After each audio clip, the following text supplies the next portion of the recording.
નમસ્કાર, આપ જોઈ રહ્યા છો નેશન પ્લસ ન્યૂઝ. હું છું આપની સાથે હેતલ ભગત. હિંમતનગર તાલુકાના મોટાભાગના ગામડાઓના રસ્તાની હાલત બિસ્માર જોવા મળી રહી છે.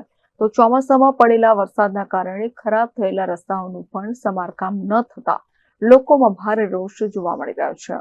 હિંમતનગર હડિયોલથી ગઢોડા ગામને જોડતો રોડ થોડાક સમય પહેલા જ બનાવ્યો હતો, પરંતુ આ રોડ ઉપર હાલ મસમોટા ખાડા જોવા મળી રહ્યા છે. તો હિંમતનગરથી ડેમાઈનો માર્ગ બેરણા, વીરાવાડા, જાંબુડી સહિત સાતેક ગામને જોડતો માર્ગ છેલ્લા 10 વર્ષથી બિસ્માર હાલતમાં છે.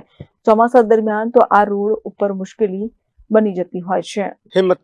હિંમતનગરથી મોટી ડેમાઈને જોડતો રોડ એ અત્યારે હાલ બહુ ખરાબ પરિસ્થિતિમાં તૂટી ગયેલો છે કે જે સાધનોને અવર જવર કરવામાં ઘણી મુશ્કેલી પડતી હોય છે.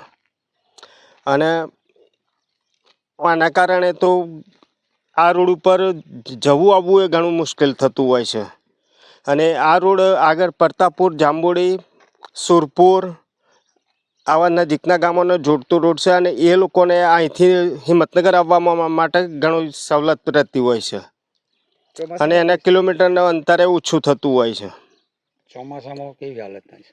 ચોમાસામાં તો એકદમ ખાડાઓમાં પાણી ભરાયેલું હોય, ખાડા દેખાતા નહીં હોતા. અને ત્યાર પછી રજૂઆતે પંચાયતમાંથી ઠરાવ પણ કરેલો છે, આપેલો છે ત્યાં.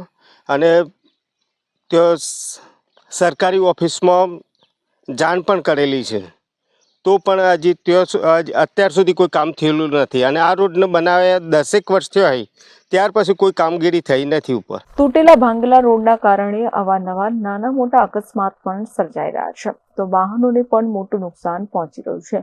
સ્થાનિકોનો આક્ષેપ છે કે સરકાર નવા વાહનોની ખરીદી પર જીએસટી, રોડ ટેક્સ સહિત આરટીઓ ટેક્સ મોટા પ્રમાણમાં વસૂલાત કરી રહી છે, પરંતુ સામે રોડ જેવી પ્રાથમિક સુવિધા આપવામાં આજ સરકાર નિષ્ફળ નીવડી છે. ડેમેથી હિંમતનગર જોડતો રોડ બિસ્માર હાલતમાં, હા ભંગાર પરિસ્થિતિમાં અત્યારે હાલ થઈ ગયેલો છે. છેલ્લા 10 વર્ષથી રોડ બનાવ્યા પછી એક પણ વખત પેવર કરેલો નથી. અને અમે પંચાયતમાંથી ઠરાવ કરીને આપેલા છે, છતાંય પણ તાલુકાવાળા કે કોઈ જિલ્લાવાળા કંઈ જ આગળ કાર્યવાહી કરતા નથી. જેથી કરી આ લોકોનું ખાસ ધ્યાન દોરી અને એ લોકો આ રોડનું કામગીરી સારી કરાવું. અને રોડ સારો થાય તો આજુબાજુના ગામડાવાળા, એટલે કે અહીંથી સુરપુર, જાંબુડી, પછી પ્રતાપપુર, આ બધા ગામડાવાળો આ જ રોડે થઈને અવર જવર કરતા હોય છે. તો રોડ બહુ જ ખરાબ હાલતના કારણથી એક્સિડન્ટો થતા હોય છે. રસ્તામાં મોટા મોટા ઢગલા કરેલા પડ્યા છે, તો એ રિપેર થતું જ નહીં કંઈ. એવું નથી કે આ બાબતે ગ્રામજનોએ રજૂઆત ન કરી હોય. ગ્રામ પંચાયતથી લઈને ગાંધીનગર સુધી આ બાબતની ફરિયાદો કરવામાં આવી છે, પરંતુ ગ્રામજનોને નવીન રોડના બદલે માત્ર ને માત્ર 10 વર્ષથી આશ્વાસન જ મળી રહ્યા છે. હિંમતનગર તાલુકાના મોટા ભાગના રોડની હાલત ભંગાર જોવા મળી રહી છે, પરંતુ ક્યારે આ માર્ગ યોગ્ય થશે તેની સ્થાનિકો રાહ જોઈ રહ્યા છે. આપણે હિંમતનગરથી મોટી ડેમાઈ જોડતો રોડ એકદમ બહુ ખરાબ હાલતની અંદર છે. અમે લોકો જ્યારે ગાડી લેવા ગયા હતા ત્યારે સરકારે જીએસટી અને રોડ ટેક્સ ભરી લીધેલો છે, પણ અમારે ત્યાં ગામના જોડતો રોડ છે એ હજી સુધી બન્યો નથી. એના ઉપર મોટા મોટા ડામરના ઢગલા રિપેર કરવા આવ્યા હતા, પણ એમને મૂકીને જતા રહ્યા છે. એમાં અમારી એક્ટિવા, ઓરેવાની હાલત તો તમે જુઓ તો તમને દયા આવી જાય એવું થશે.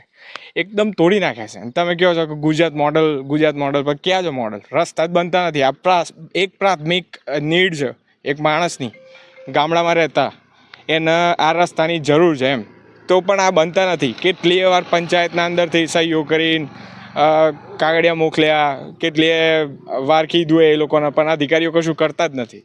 અને મારા મિત્રોને, મારા મમ્મીને કોઈક દિવસ બજાર જવું હોય તો પણ અહીંયાથી તકલીફ પડે છે એમ. ઓરેવા લઈને એ નથી જઈ શકતા, કારણ કે ઘણીવાર પડી ગયા છે, ઘણીવાર વાગ્યું છે.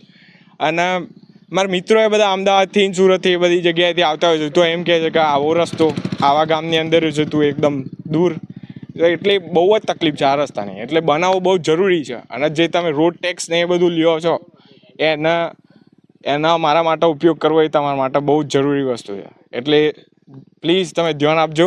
અને એ અમારા આટલા ગામની વાત નથી, આ રસ્તો દરેક ગામને જોડે છે. વીરાવાડા, બેરણા, જાંબુડી, એ પછી અંબાવાડા, એ બધા જ ગામો જોડે છે. એટલે તમે આ રસ્તો બનાવજો અને એવી અમારી આશા છે. અને આટલો એકલો રસ્તો નહીં, આ ગુજરાતના સાબરકાંઠાના મોસ્ટ ઓફલી રસ્તાઓની હાલત આવી જ છે, એટલે સુધારજો. Jitendra Solanki, nation plus news, Sabarkantha. સમાચારોના સતત અપડેટ મેળવવા માટે અમારી નેશન પ્લસ ન્યૂઝની યુટ્યુબ ચેનલને સબસ્ક્રાઇબ કરો, બેલ આઇકન દબાવો અને જોડાયેલા રહો ફેસબુક, ઇન્સ્ટાગ્રામ અને ટ્વિટર પર.